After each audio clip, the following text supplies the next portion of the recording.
नमस्कार साथियों, मैं मनीष भारती संस्कृति आईएएस प्लेटफॉर्म पर आप सभी का स्वागत करता हूं। साथियों, जैसा कि आप लोग जानते हैं, हम लोग प्रत्येक दिन यूपीएससी प्रारंभिक परीक्षा 2025 को ध्यान में रखते हुए करंट अफेयर्स का रिवीजन करते आ रहे हैं। प्रत्येक दिन 5 टॉपिक लाते हैं, उसे 5 प्रश्न भी मिलकर के समाधान करते हैं और एक प्रश्न मैं आप लोग के लिए दिया करता हूं, जिसका आप लोग सही जवाब मुझे कमेंट बॉक्स में लिख करके दे रहे हैं। मैं लगातार देख रहा हूं आप में से अधिकांशतः लोग सही जवाब दे रहे हैं, तो इसको और भी प्रयास करते रहना है। आज लेक्चर नंबर 25 तक पहुंच चुके हैं। बहुत ही इंपॉर्टेंट लेक्चर है, इसमें कुछ अहम मुद्दों को लेकर के हम चर्चा करेंगे। सीधे पहले टॉपिक पर चलते हैं। अंतर्राष्ट्रीय विकास के लिए ध्यान देना है, कीवर्ड को समझना है। प्रीलिम्स के लिए सबसे जरूरत क्या है कि कीवर्ड को अगर आप समझ जाएंगे तो आप जवाब तक पहुंच जाएंगे। किसी भी प्रश्न का सही जवाब समझना होना तो उस प्रश्न को सबसे पहले समझ लीजिए। यूपीएससी का यही सबसे ज्यादा जो है वह एक तरह से कह सकते हैं नब्ज समझना है। तो अंतर्राष्ट्रीय विकास करना है, ठीक है। अब इसके लिए संयुक्त राज्य अमेरिका एजेंसी, जिसे यूएसएड के संदर्भ में निम्नलिखित कथनों पर आपको कुछ कथन दिया गया है, कहा गया विचार करना है।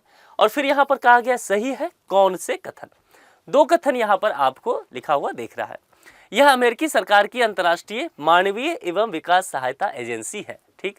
ये अमेरिकी सरकार की कहा जा रहा है, ठीक है। और यह अंतर्राष्ट्रीय मानव एवं विकास सहायता एजेंसी, इसकी स्थापना को लेकर के कहा जा रहा है वर्ष 1961 में जो अमेरिकी राष्ट्रपति हुआ करते थे कैनेडी, जॉन एफ कैनेडी, इनके द्वारा किया गया था। ये 2 स्टेटमेंट है। इसके विषय में सबसे पहले थोड़ा सा समझ लेते हैं ताकि आप लोगों की समझ विकसित हो जाए, फिर उस पर बात करेंगे। देखिए यहां पर जैसा शब्द लिखा हुआ है अंतर्राष्ट्रीय विकास, तो यह अमेरिकी सरकार की एक परिकल्पना रहा कि अंतर्राष्ट्रीय मानवीय और एक तरह से विकास की बात हो, इसके लिए एक एजेंसी को स्थापित किया जाना चाहिए। इसका काम क्या रहेगा? जो सारे देश संघर्षरत देश हैं, रणनीतिक रूप से जो देश पिछड़ गए हैं, गरीब हैं, जहां पर बीमारी अधिक है, संकट जहां पर ज्यादा घिरा हुआ है किसी भी तरह से, उन सबों को इसके लिए इसके तहत जो है कुछ लाभ दिया जा सके, है ना। और इन सब चीजों को ध्यान में रखते हुए वर्ष 1961 में अमेरिकी राष्ट्रपति, उस वक्त के तात्कालिक राष्ट्रपति हुआ करते थे जॉन एफ कैनेडी, उन्होंने एक स्वतंत्र एजेंसी के रूप में इसकी स्थापना कर दी थी। इसका लक्ष्य क्या रखा गया था, इसको समझना ज्यादा जरूरी है। यहाँ स्टेटमेंट नहीं दिया गया है लेकिन यह आ सकता है। देखिए शीत युद्ध के दौरान, जैसा कि हम सब जानते हैं कि द्वितीय विश्व युद्ध के बाद क्या होता है कि अमेरिका और सोवियत संघ के बीच कोल्ड वार शुरू हो जाता है, शीत युद्ध की शुरुआत हो जाती है। और उसके वजह से क्या हुआ कि दुनिया 2 धुरी में बदलती चली जाती है ना। और इसके वजह से एक तरफ से जहां पूंजीवाद देखेंगे, एक तरफ से समाजवाद, दोनों विचारों में संघर्ष होने लग जाता है।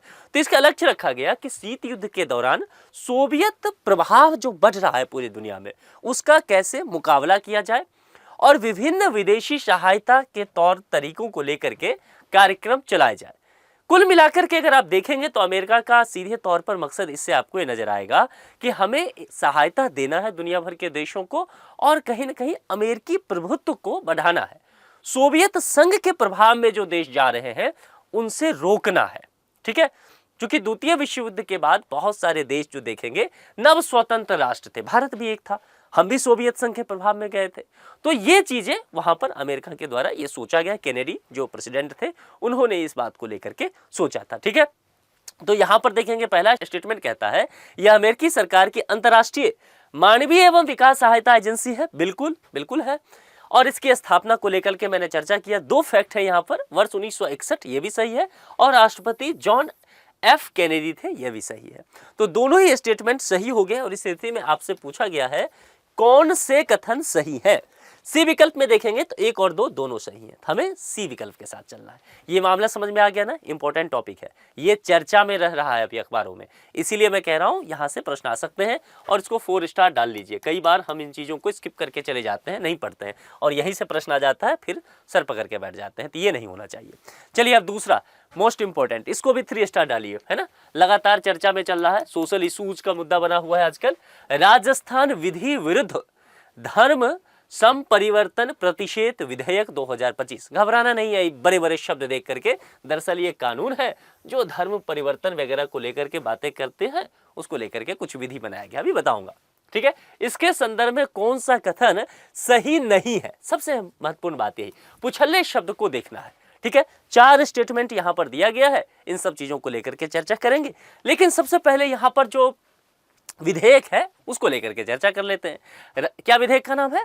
राजस्थान विधि विरुद्ध धर्म सम परिवर्तन प्रतिषेध विधेयक, ये बात है। अब इसका उद्देश्य क्या रखा गया है? देखिए, इस विधेयक का उद्देश्य है कि किसी भी व्यक्ति या संस्था द्वारा धोखाधड़ी, बलपूर्वक या अनुचित प्रभाव के माध्यम से किसी व्यक्ति का धर्म परिवर्तन यदि हो रहा है तो उस पर नियंत्रण करना, अंकुश लगाना। मामला समझ में आ रहा है?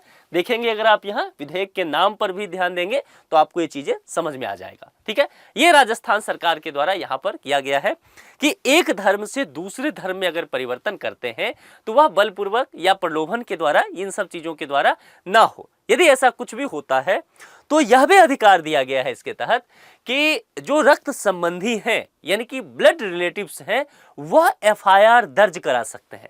मामला समझ में आ गया? ये एक बहुत बड़ा यहाँ पर दिया गया है चीजें।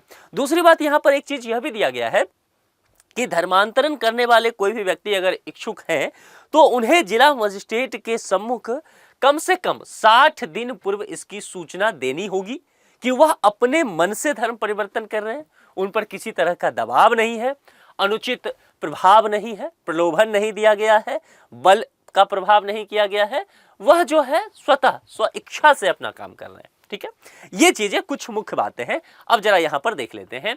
ध्यान देना है, कहा गया है कौन सा कथन सही नहीं है इस विधेयक के विषय में।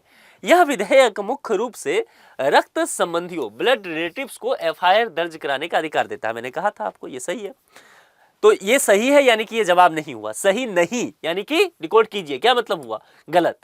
तो जो कथन गलत होगा वही सही जवाब होगा इस प्रश्न का, ऐसे सोचना है। ठीक है, परिवार न्यायालय के पास अवैध धर्म परिवर्तन के उद्देश्य से किए गए विवाह को अमान्य घोषित करने का अधिकार होगा। बिल्कुल सही है ये भी। ठीक है, यह बातें भी नोट करते चलिए। विधेयक के अंतर्गत धर्मांतरण से संबंधित सभी अपराध संज्ञेय एवं गैर जमानती होंगे। बिल्कुल सही है। आप स्टेटमेंट ही पढ़ेंगे तो आपको लग जाएगा कि क्या क्या सही है इसमें। ठीक है, अब यहाँ पर धर्मांतरण के इच्छुक व्यक्ति को जिला मजिस्ट्रेट यानी कि DM को कम से कम 90 दिन पूर्व इस संदर्भ में घोषणा करना अनिवार्य है। अब यहां ध्यान देना है, ये जो 90 दिन है ना, ये पूरा स्टेटमेंट सही है, एक फैक्ट गलत है यहाँ पर। ये जो 90 दिन है दरअसल ये गलत है। यहाँ पर होना क्या चाहिए था? 60 डेज। अगर ये 60 डेज होता तो सही हो जाता, यानी कि ये स्टेटमेंट जो है गलत है। और चूंकि ये स्टेटमेंट गलत है, सही नहीं पूछा गया, यही सही जवाब होगा। तो D के साथ हम सबको चलना होगा। मामला समझ में आ गया? आगे बढ़ जाए। राष्ट्रीय glacier lake out burst flood जोखिम शमन परियोजना के संदर्भ में निम्नलिखित राज्यों पर विचार कीजिए। कुछ राज्यों का नाम दिया गया है, कितने राज्यों, केंद्र शासित प्रदेशों में यह परियोजना जो है इसका क्रियान्वयन किया जाएगा, है ना। अब यहाँ पर कुछ राज्य का नाम यहाँ पर दिख रहा होगा आपको। देखिए, अब यहाँ पर समझिए, इन सब चीजों को लेकर के जो बातें किया है इसके विषय में सबसे पहले समझ लेते हैं। केंद्र सरकार ने राष्ट्रीय ग्लेशियर लेक आउटबर्स्ट फ्लड यानी कि GLOF, ठीक है, इस परियोजना को मंजूरी दे दी है। ठीक है, इसके लिए बजट का भी प्रावधान कर दिया गया है। कितना? 150 करोड़ रुपए के वित्तीय परिव्यय द्वारा इस परियोजना को लागू किया जाएगा। और इसके लिए 4 राज्यों का चयन किया गया है।